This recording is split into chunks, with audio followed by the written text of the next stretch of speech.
বুদ্ধদেব ভট্টাচার্যের আমলে শিল্প ও বাণিজ্য দপ্তরের মন্ত্রী ছিলেন বংশগোপাল চৌধুরী। তৎকালীন আসানসোলের রানীগঞ্জের বিধায়ক ছিলেন। আসানসোলে শিল্প কারখানা গড়ে তুলতে বুদ্ধদেবের অবদান ছিল অপরিসীম। বুদ্ধদেবের স্মৃতিচারণা করলেন বংশগোপাল চৌধুরী। কি বললেন শুনব। 26 বছর বয়স থেকে ওনাকে চিনতাম।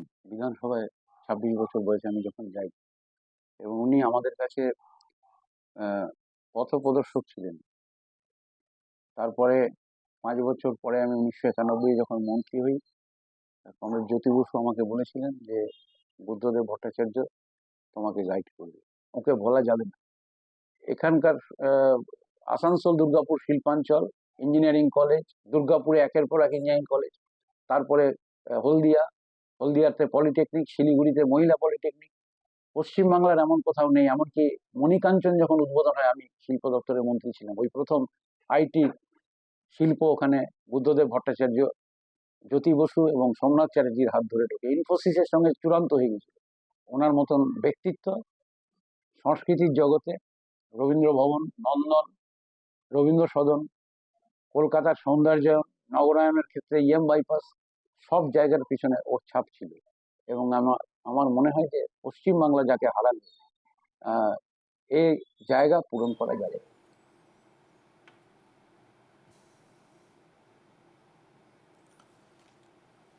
বুদ্ধদেব ভট্টাচার্য কখনো কাছছাড়া করতেন না নিজের পছন্দের বুলেট প্রুফ সাদা অ্যাম্বাসেডরকে। পাম এভিনিউ থেকে রাইটার্স বিল্ডিং যাতায়াত করতেন WB060002 গাড়িটি করেই। তাছাড়াও যেখানেই যেতেন সেখানেই ওই সাদা অ্যাম্বাসেডরটি নিয়ে যেতেন প্রাক্তন মুখ্যমন্ত্রী বুদ্ধদেব ভট্টাচার্য। প্রতিবেদন তুলে ধরেছেন আমাদের প্রতিনিধি সচিন রক্ষিত।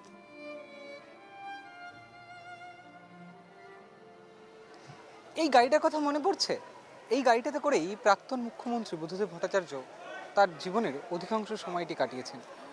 পাম অ্যাভিনিউ থেকে রাইটার্স বিল্ডিং যাতায়াত করতেন মূলত এই পছন্দের অ্যাম্বাসেডরটি থেকে, যে গাড়িটির নাম্বার ছিল 0002 WB060002।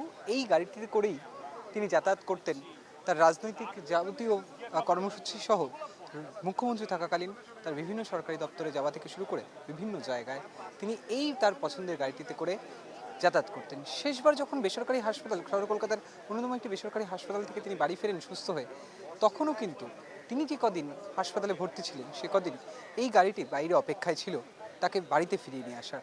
এবং তিনি সেই হাসপাতাল থেকে ফিরেছিলেন তার সেই পছন্দের সাদা রঙের WB060002 এই অ্যাম্বাসেডর গাড়িতে করেই। কিন্তু এখন সেই গাড়িটি তার এই পাবেমিনুর বাড়ির সামনেই গ্যারেজ করা রয়েছে। হয়তো এই গাড়িটির চাকা আর কখনো গড়ানোর সম্ভাবনা নেই।